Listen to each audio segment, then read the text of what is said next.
Have you ever stood in absolute silence?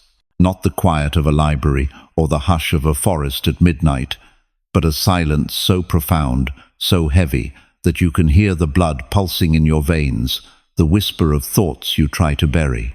Now, imagine a silence more terrible still. A silence born not from the absence of sound, but from the overwhelming presence of a primal crime. This was the silence that fell over the nascent world after Abel collapsed at his brother's hand. It was a void where a familiar heartbeat, a gentle laugh, once resonated, now gone forever, leaving a tear in the very fabric of reality. Its echo was not a sound, but a hollowness, an emptiness that gnawed at the souls of those who remained.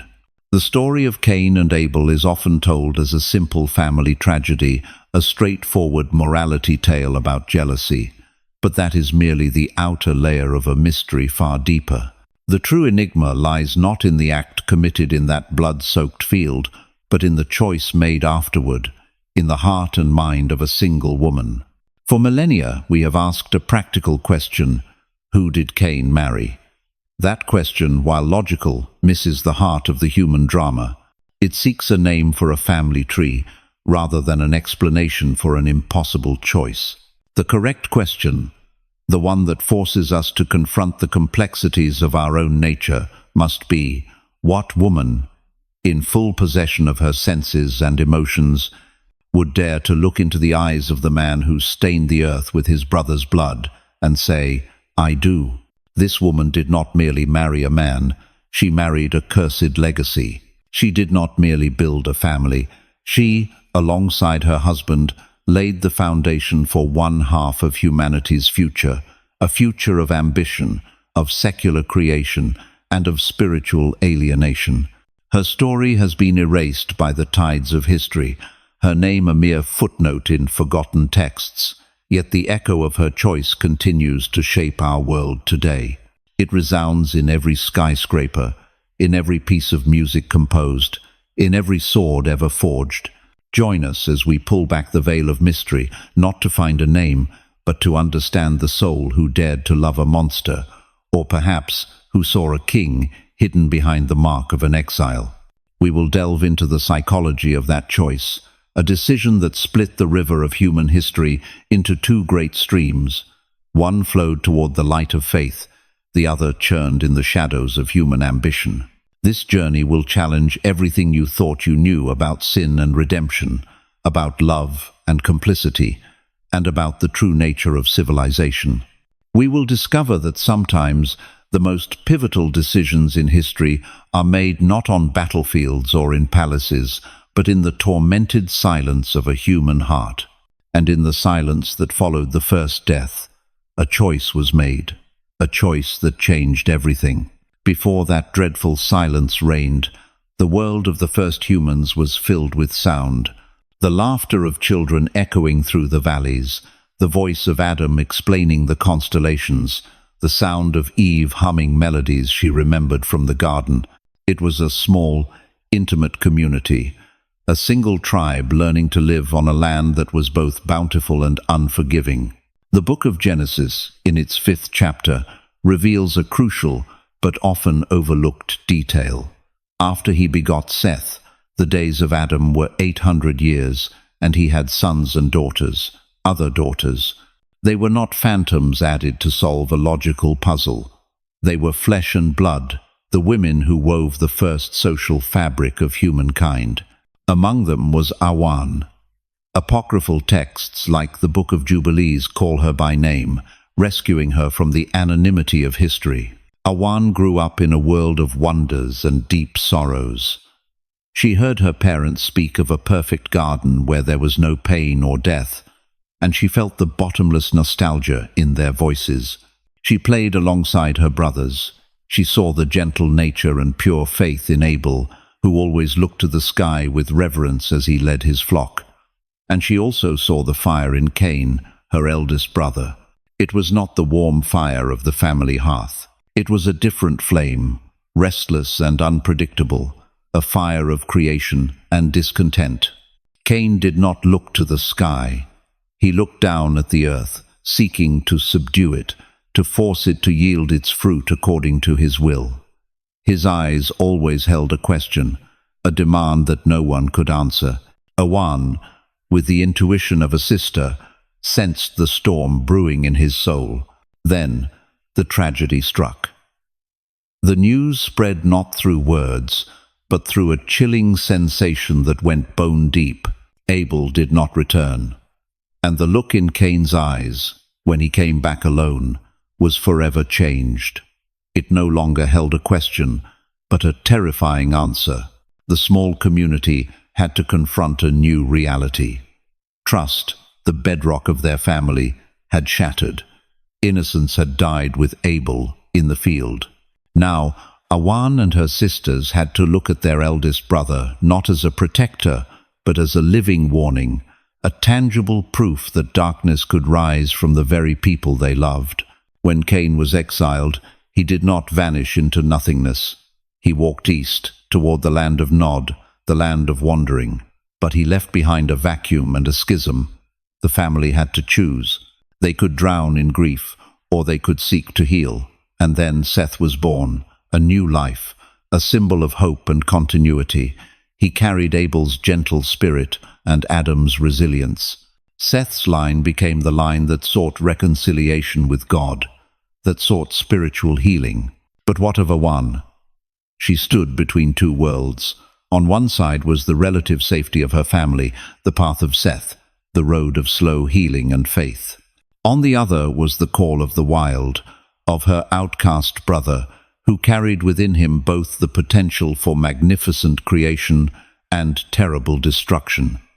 Her choice was not simply about finding a life partner. It was a choice between two futures for herself, and perhaps for all of humanity. To stay and heal, or to leave and build. Seasons turned, and moons waxed and waned after Cain's departure. The community of Adam and Eve slowly found its rhythm again, though the grief remained, a scar that would never fully fade. Seth grew into a strong, quiet young man, a comfort to his parents. But Awan felt a persistent restlessness. Her gaze would often drift eastward, toward the rising sun, where her banished brother roamed. One night, as she went to draw water under the full moon, a familiar shadow detached itself from the darkness. It was Cain. He looked different, thinner, weathered by the elements, but there was something new in him, a hardness like granite, an unbreakable resolve. But what stunned Awan most was the thing on his forehead, and the Lord set a mark on Cain. The scriptures do not describe it, leaving millennia of human imagination to ponder it. It was not a tattoo etched by human hands, nor a common scar. It was something vital, a faint sigil that seemed to shift and shimmer in the moonlight. It was not ugly, but it was unnerving. It radiated an energy that was both terrifying and compelling. To the world it was a warning.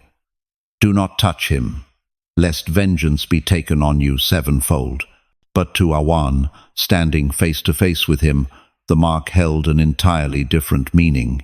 It was both a curse and a divine protection. It was the undeniable proof of his horrific sin, but it was also evidence that God, in his punishment, had not entirely abandoned him. It was a paradox etched in flesh. Cain did not say much.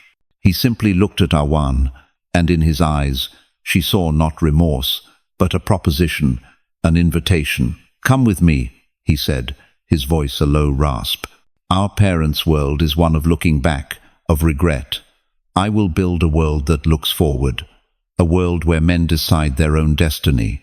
Awan was torn. Every rational part of her screamed, no. To follow him meant abandoning her family, her safety, the path of faith and healing. It meant placing her life in the hands of a murderer. Yet something in Cain's words, in the unextinguished fire in his eyes, touched a profound corner of her soul. She saw in him not just a sinner, but a pioneer, an architect of a new order. Modern psychologists, analyzing hybristophilia, theorize that some individuals are drawn to dangerous partners out of a subconscious belief that their love can tame and redeem. Was this the first act of redemption in history? Or did Awan see something else in Cain? An ambition that could not be quenched, a will of iron determined to rebuild his life on his own terms, a strength she both feared and admired. She stepped forward, her hand trembling as she raised it to touch the mark on his forehead. It was neither hot nor cold. It simply was. An undeniable presence. In that moment, she made her decision.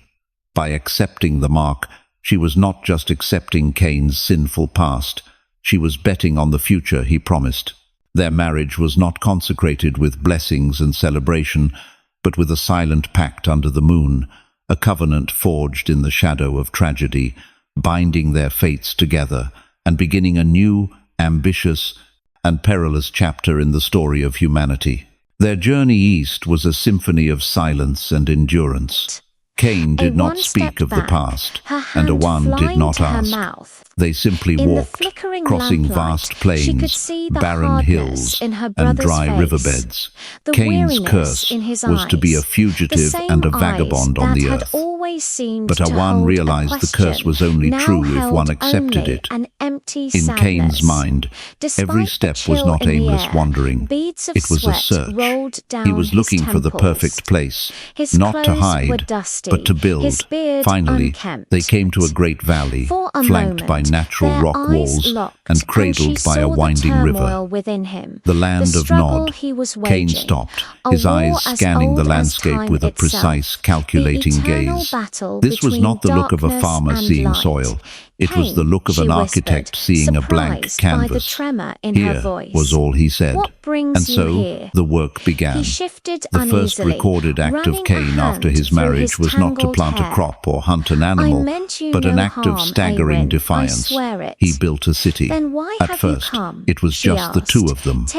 Cain, with his immense strength and an innate understanding of geology and engineering, quarried the first stones.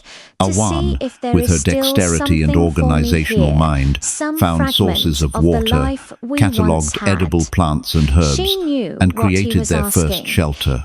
Gradually, others were drawn to them, perhaps other siblings who felt suffocated by the family's grief, or those who were simply drawn by whispers of a new beginning. The city was named Enoch, after their firstborn son, a symbol of beginnings and the future. But this city was fundamentally different. Historical sociologists note that ancient cities were almost always built around a religious center, a temple, a ziggurat, a sacred stone circle. It was the axis mundi, the place where humanity connected with the divine. But Enoch had no such center. The city's central point was not an altar, but a great public square, a place for assembly, for commerce, and for demonstration. The most important buildings were not shrines, but storehouses, workshops, and, later, formidable walls. This was a city built by human hands, for human glory. Cain, whose offering from the earth had been rejected by God, was now creating a kingdom where human achievement was the highest value. He no longer needed approval from heaven. He would forge his own paradise on earth. It was a city of innovation, of skill, of self-reliance. The streets were laid out logically, irrigation channels cleverly designed to bring water from the river. Cain was a genius of the practical. Everything had a purpose. Every structure served human survival and advancement, but it was also a city born of defiance and fear. The walls were not just to keep out wild beasts, they were to keep out the fear of whoever finds me will kill me. It was a fortress against a world Cain no longer trusted. Inside its walls, law was not handed down from on high, but forged from necessity, agreement, and strength. And beside the master architect Cain, lost in his drawings in the sand and his monumental stonework, there was always a woman watching it all. Awan, who had gambled her future on this vision, was now the first queen of this secular kingdom, a kingdom without a god. History is often written by and about the men who wield power. Their names are carved into stone, their conquests recorded in epics. But the culture of a society, the very soul of a civilization, is often shaped by the women in the shadows, the weavers of the fabric of daily life. While Cain was the architect of Enoch's physical form, Awan was the architect of its society. Her role is not recorded in Scripture, but it can be inferred from the city's very survival and growth. What part did she play? She was more than simply the mother of Enoch and the generations that followed.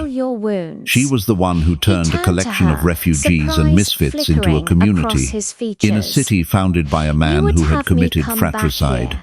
How do you build laws and trust? Yes, this was the greatest challenge Awan faced. She began with the smallest things. She established rules for sharing food, ensuring no one was left behind. A lesson perhaps learned from the tragic rivalry between her brothers. She organized the other women, teaching them to weave cloth from plant fibers and to fire clay into pots for storing water and grain, turning survival skills into the first crafts. While Cain focused on building walls and towers, symbols of strength and defense, Awan focused on building the home, the rules of family, cooperation, and community. One afternoon, as Cain returned from a worksite, tired and irritable over a collapsed wall, he saw Awan sitting with a group of children, telling them a story. It was not a story of God or the Garden of Eden. It was a fable she had invented, about ants working together to build their nest, about the importance of each individual doing their part for the good of the whole. Cain stood and watched in silence. He could command men, but he could not make them work together willingly. Awan could. She held a different kind of power, a soft but persistent influence. Their relationship was complex. There was little room for romance, but there was a deep, unbreakable partnership. Cain was the brain and the brawn. Awan was the heart and the glue. On nights when nightmares of Abel haunted Cain, only Awan's presence could soothe him. She offered no empty words of comfort. She was simply there, her presence a silent reminder that life went on, that he still had something to build for. But what did she teach her children? Did she teach them forgiveness, a lesson her husband had never learned?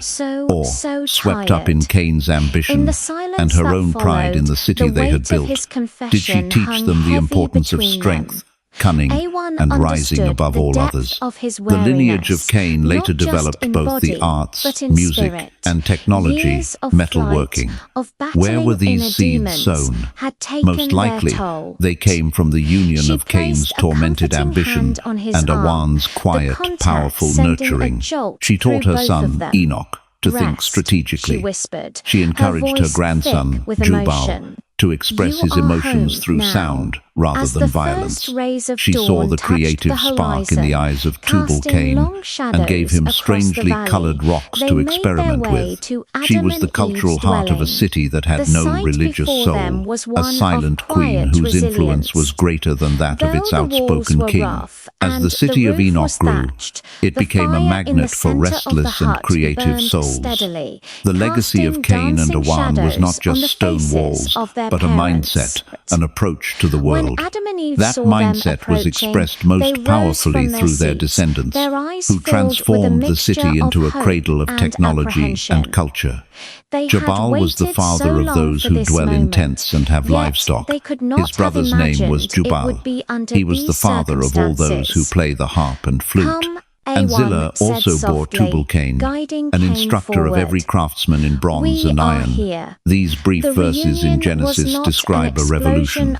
Jubal, Cain's great-grandson, watched the wild herds and thought, why should we chase them when we can lead them? He developed the art of animal husbandry, domesticating beasts of the field. This was more than a leap forward in food supply.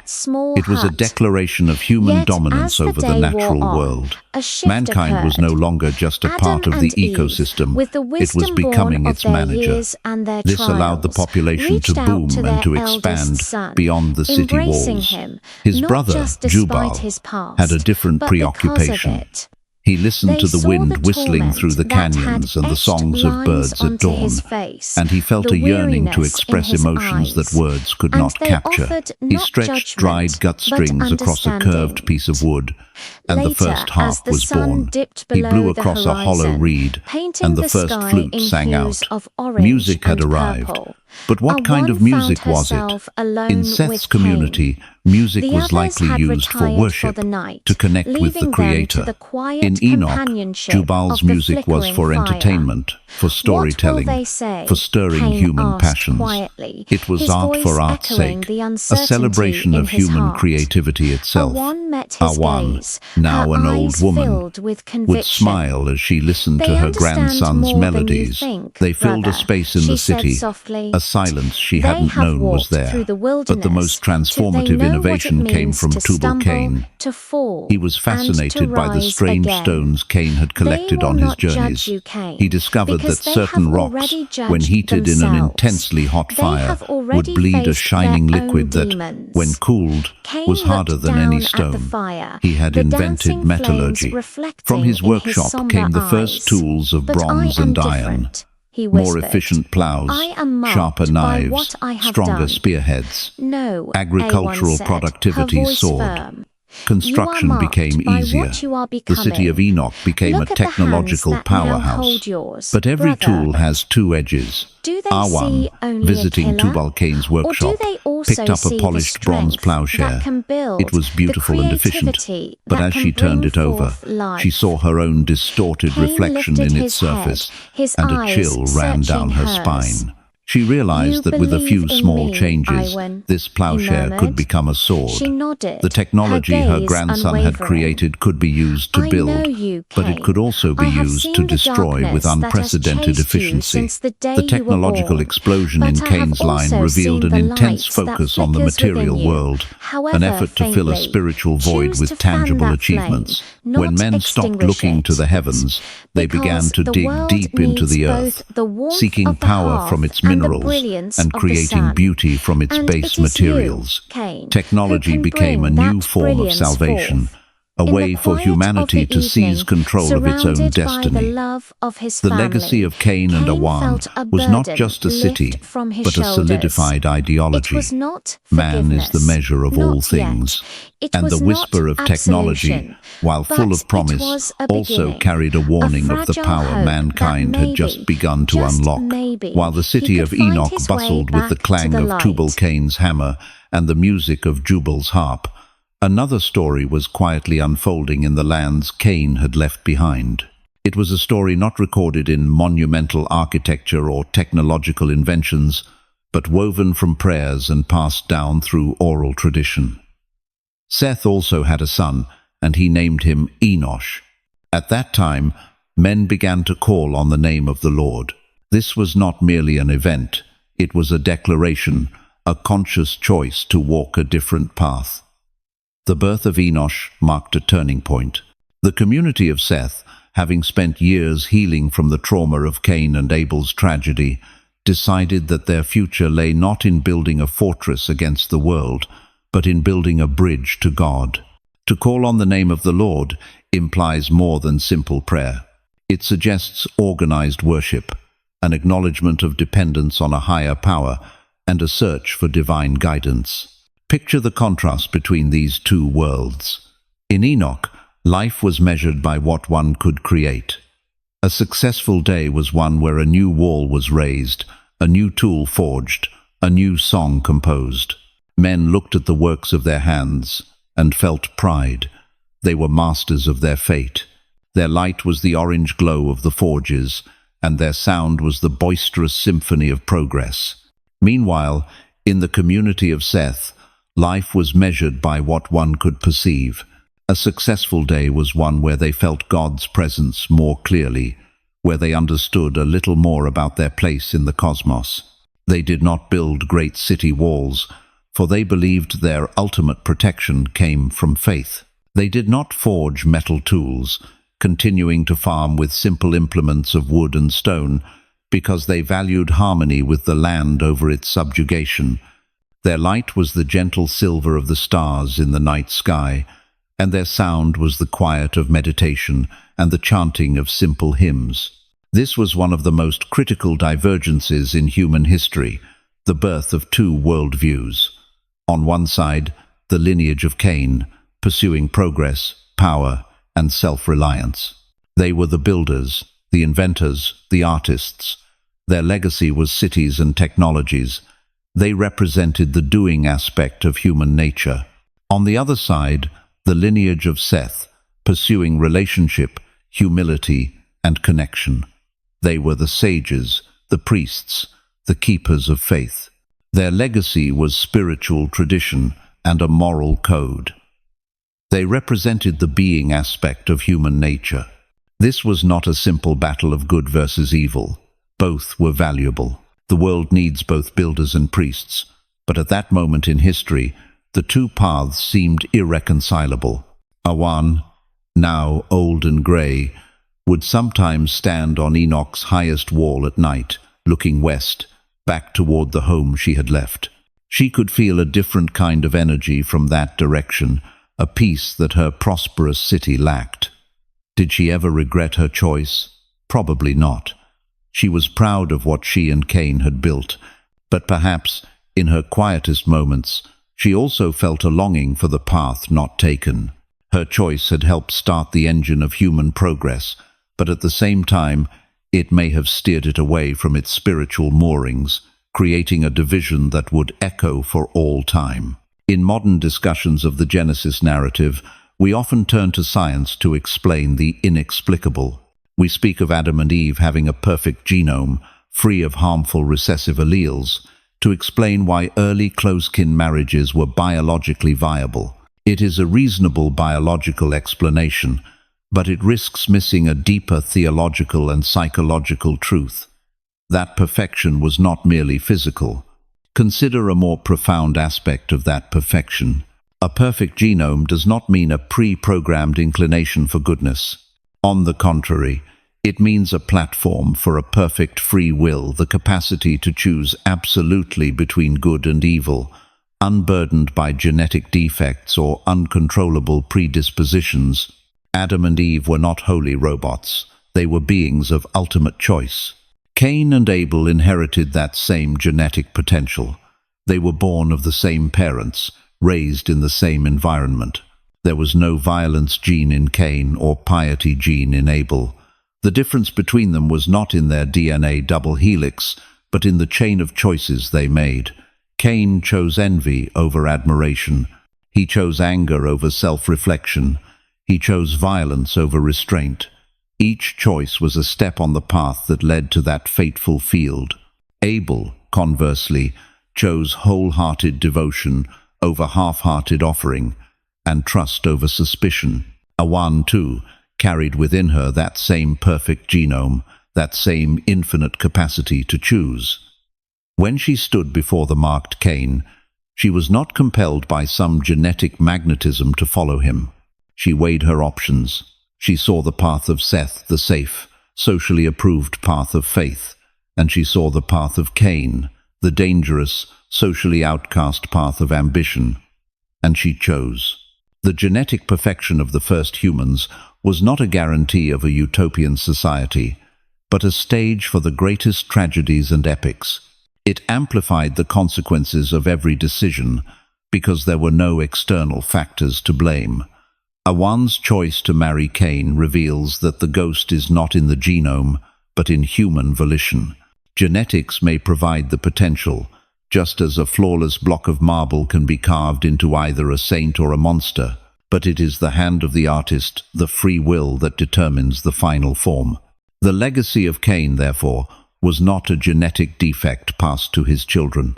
His descendants were not biologically cursed to be technologists or violent men. Rather, Cain's legacy was an ideology, a set of values and priorities passed from one generation to the next through culture, education, and example. Cain and Awan created an environment where self-reliance, innovation, and mastery of the material world were hailed as the highest virtues.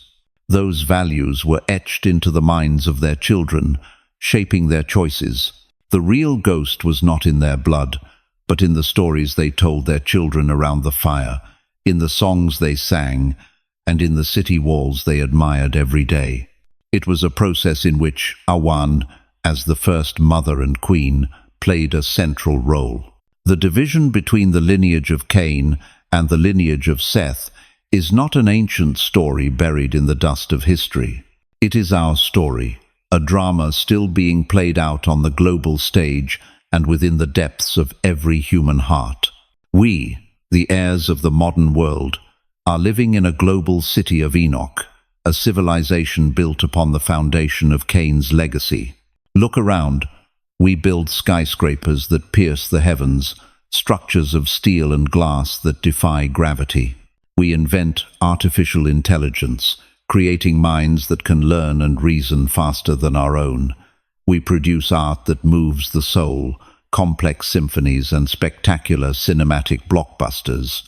Ambition, innovation, and the desire for control, these are the engines that drive our civilization.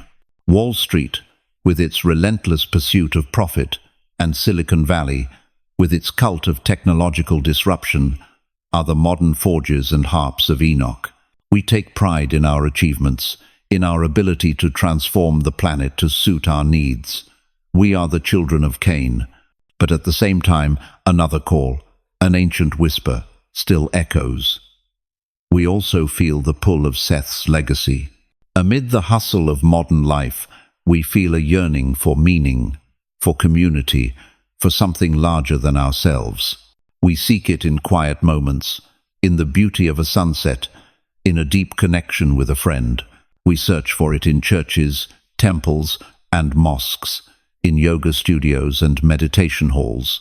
We engage in charity, volunteering to help the less fortunate, attempting to call on the name of something higher than self-interest.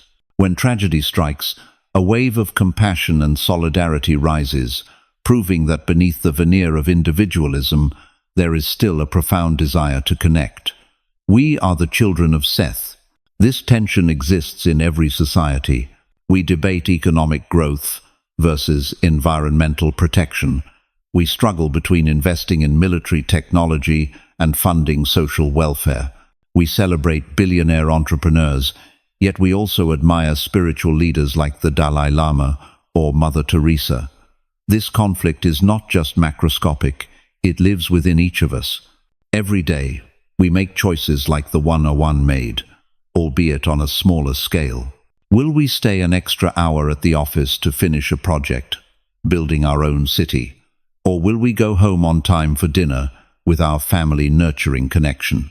Will we spend our money on the latest gadget, or donate it to a cause we believe in?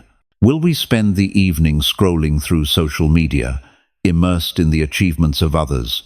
Or will we take the time to read, to reflect, to call upon a deeper understanding of ourselves and the world? The choice of the first woman to face tragedy has become the daily choice of us all. We are the heirs of both legacies, and our lives are a constant struggle to find the balance between them. Finally, after tracing the faint path of this story across millennia, from primordial fields to modern megacities, we return to our original question, but with a new understanding. So, who was Awan? A saint who saw redemptive potential in a lost soul, or a sinner seduced by ambition and power, the mother of civilization, who nurtured creativity and progress, or an accomplice who helped build a kingdom alienated from God? The scriptures chose to be silent about her, a silence that is perhaps intentional. Perhaps that silence is an invitation for us to refrain from casting an easy judgment, because Awan's story is not a simple morality play with a right and a wrong answer. Her story is a mirror, reflecting the complexity and contradictions of human nature itself. The mystery of Cain's wife lies not in her identity, but in her choice, a choice that encapsulates humanity's eternal struggle between the material and the spiritual, between personal ambition and communal connection, between building and believing. She chose to stand with a broken man, an outcast from society and from God, and to build something new from the ashes of a tragedy. Was it an act of blind love, of secular ambition, or of a profound faith in the human capacity for reinvention? Each theory holds a kernel of truth. Perhaps she loved Cain with a love that could see past his sin to the genius within. Perhaps she shared his discontent with a world order she found unjust. Or perhaps, in an act of ultimate compassion, she decided that no one deserves to be utterly alone. We will never know for certain. And maybe that is the point. The answer is not found in ancient texts or scholarly analysis. The answer is found in our own lives. When we are faced with the broken and the outcast in our society, do we choose to turn away or to engage? When we face the choice between pursuing our own ambitions and nurturing our relationships, which do we prioritize? Our legacy, like our ones, will be defined not by where we begin, but by the path we choose to walk in the wilderness of our lives. The verdict on Awan remains unwritten. She stands there, at the crossroads of history, an eternal figure of choice. And the final page of her story, the ultimate judgment, does not belong to any historian or theologian. It belongs to you. Because every time you make a choice between the two calls, the call of Cain and the call of Seth, you are writing another line in her legacy and in your own.